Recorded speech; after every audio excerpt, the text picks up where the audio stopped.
daughters are clever, cunning, smart. A girl came up to me and asked if I was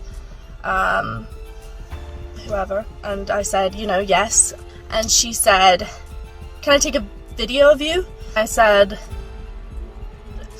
no. At the end of the day, I don't need to justify it to anyone. If I don't want to be taken a video of, I don't have to be. And I was paying, and she walked past me and began to video me again. And I said, I'm a human being. Like, what more can I ask from you? It just makes me upset when people try and push the boundary.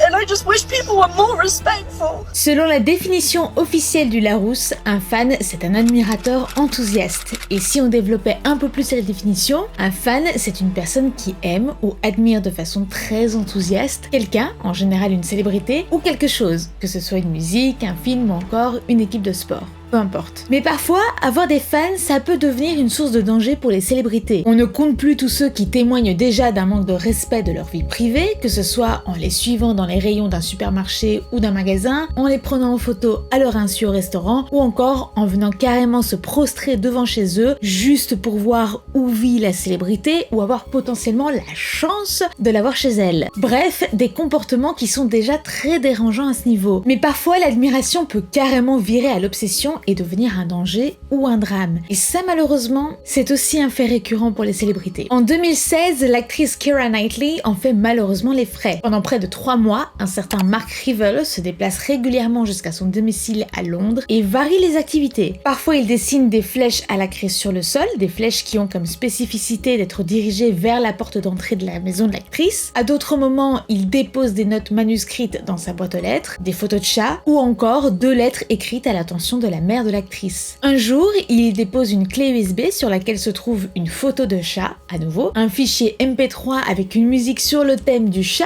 toujours, et accompagné d'une petite note qui lui demande d'écouter la musique qu'il avait lui-même composée. Ce petit jeu va prendre des proportions énormes. L'homme ira même jusqu'à miauler dans la maison à travers la boîte aux lettres. Complètement paniquée, l'actrice finira par porter plainte et l'homme sera arrêté quelques temps après. Suite aux dépositions de l'actrice, le verdict tombe, il écope de 8 semaines de prison, une ordonnance du tribunal de soins mentaux pour une période de 6 mois, un suivi de réadaptation dans la société de 30 jours et une ordonnance restrictive d'une durée indéterminée qui l'empêche d'approcher de l'actrice ou de la famille de cette dernière à moins de 100 mètres et de s'approcher de n'importe quelle adresse où elle pourrait avoir l'habitude d'aller. Et bien évidemment l'interdiction de la contacter par n'importe quel moyen que ce soit. Mais pour quelqu'un comme Mark Revell, une condamnation, ça ne fait pas beaucoup d'effet. Peu de temps après son verdict, l'homme reprend de plus belle, mais cette fois à travers des messages qu'il fait passer via Twitter. Dans l'un d'entre eux, il explique que la restriction du tribunal ne l'empêchera pas de continuer à les harceler et qu'il compte bien se rendre à Londres le soir même. Dans un autre tweet, cette fois-ci accompagné d'une photo indécente d'un enfant, il affirme que ni Keira Knightley ni son mari ne pourraient compter sur l'aide de la police pour les aider. Finalement, un soir, l'homme se rend à nouveau sur place. Lassé par la situation et de voir sa femme et sa fille apeurées par la présence de cet homme qui se trouve de l'autre côté de la porte, le mari de Keira Knightley, James Wrighton, sort de la maison et pourchasse l'homme qui est visiblement dérangé, avant de se battre avec lui. Altercation qui prendra fin quand la police arrivera sur place. L'homme est conduit devant le tribunal et admet qu'il n'a pas respecté la restriction du tribunal en harcelant de façon quotidienne l'actrice et sa famille du 1er août au 22 octobre compris. Parallèlement à ça, une enquête est ouverte sur lui et ce qu'on y découvre n'est pas piqué des vers. Mark Revell est en possession de 324 photos indécentes de mineurs qu'il admet avoir propagées sur le web et envoyées à l'actrice. L'enquête découvre également qu'il avait déjà été condamné un temps plus tôt pour attentat à la pudeur après avoir harcelé une employée d'hôpital et s'être présenté nu comme un verre devant chez elle. L'homme finira par être incarcéré en vertu de la loi anglaise sur la santé mentale à l'hôpital d'Homerton. Tout aussi creepy, même si un peu moins intense, en 2018, la police new-yorkaise reçoit un appel. Tout porte à croire qu'il y a eu un cambriolage dans l'appartement new-yorkais de Taylor Swift. Sur le mur à l'extérieur se trouve une échelle qui mène tout droit vers une vitre de l'appartement de la chanteuse et la vitre est brisée. Et quand la police arrive sur place, quelle ne fut pas sa surprise de découvrir dans le lit le cambrioleur qui faisait une sieste. Après avoir été réveillé, le jeune Roger Alvarado, âgé de 22 ans, admet qu'il a fait la route depuis la Floride jusqu'à New York dans le quartier de Soho pour s'introduire dans l'appartement de la chanteuse. Au départ, il souhaitait uniquement prendre quelques objets et finalement, il en a profité pour prendre une douche et piquer une petite sieste au passage. Parce que finalement, pourquoi pas ? Autant rentabiliser le moment. Une période assez intense pour Taylor Swift puisque un peu plus tôt dans le même mois, un homme avait été arrêté cette fois-ci devant sa résidence à Beverly Hills. L'homme, visiblement fan du film Scream, portait un masque et possédait un couteau retrouvé par la police dans sa voiture.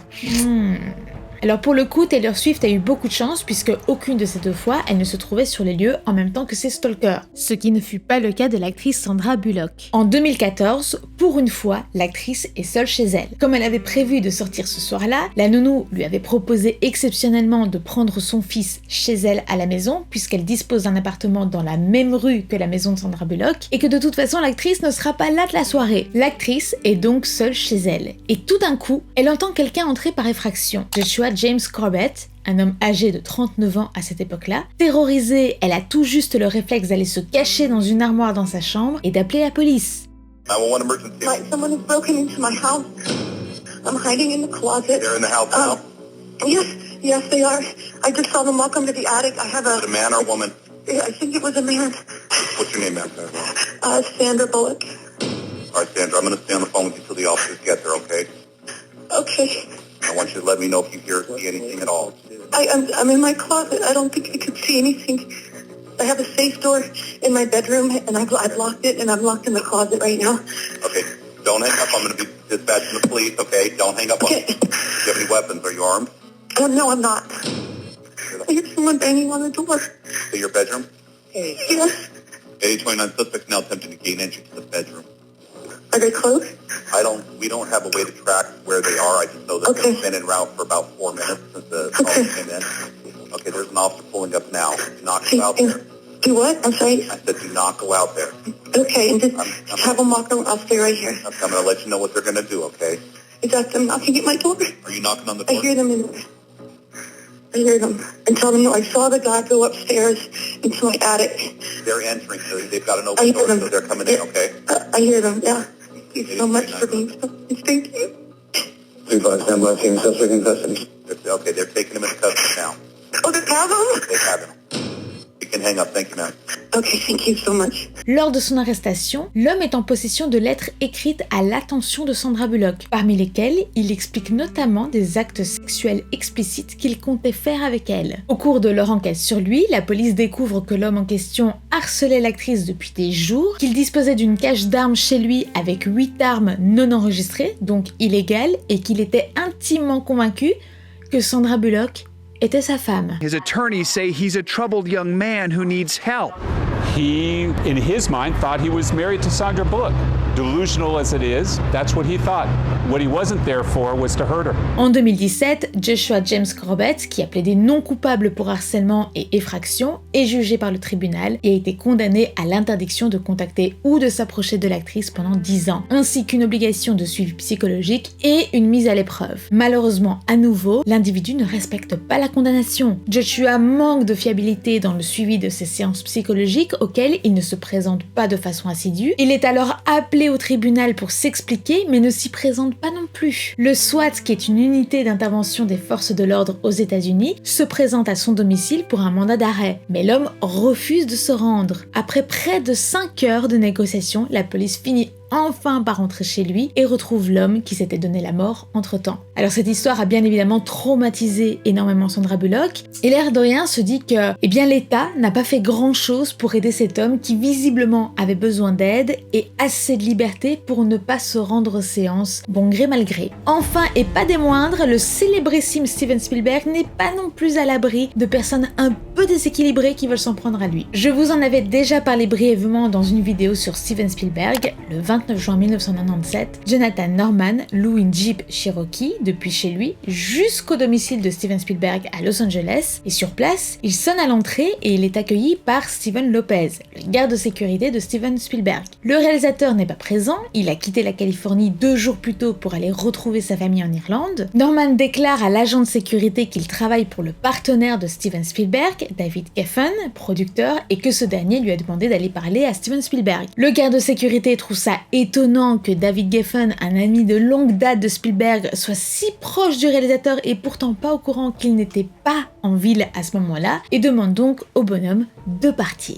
Norman n'est pas content, mais finit par s'en aller. Quelques jours plus tard, il revient sur place, cette fois accompagné de son ami Charles Markovich, à qui il montre le montage d'une photo du corps d'un homme nu avec la tête de Steven Spielberg apposée. Il explique à son ami son intention d'escalader le mur pour s'introduire chez lui et violer le réalisateur. 2 jours plus tard, vers 1h25 du matin environ, William Hunter, un autre agent de sécurité, remarque une Land Rover garée devant chez Spielberg. Au volant, Jonathan Norman. L'homme prétend à une panne de moteur, mais l'agent de sécurité ne croit pas à l'excuse et lui demande encore une fois de quitter les lieux. Vers 7h du matin, l'agent de sécurité reçoit plusieurs appels. On lui signale la présence d'un homme dans l'arrière-cour des maisons voisines à celle de Spielberg. Un autre agent de sécurité, Manuel Hernandez, remarque Norman, un bâton d'1,50 m à la main, en train de courir sur les pelouses et de tenter de grimper les clôtures. L'agent de sécurité le poursuit et finit par le retrouver caché sous un buisson. Au moment où il essaie de l'attraper, l'agenda tombe par terre et Manuel Hernandez voit les fameuses photos montage de la tête de Steven Spielberg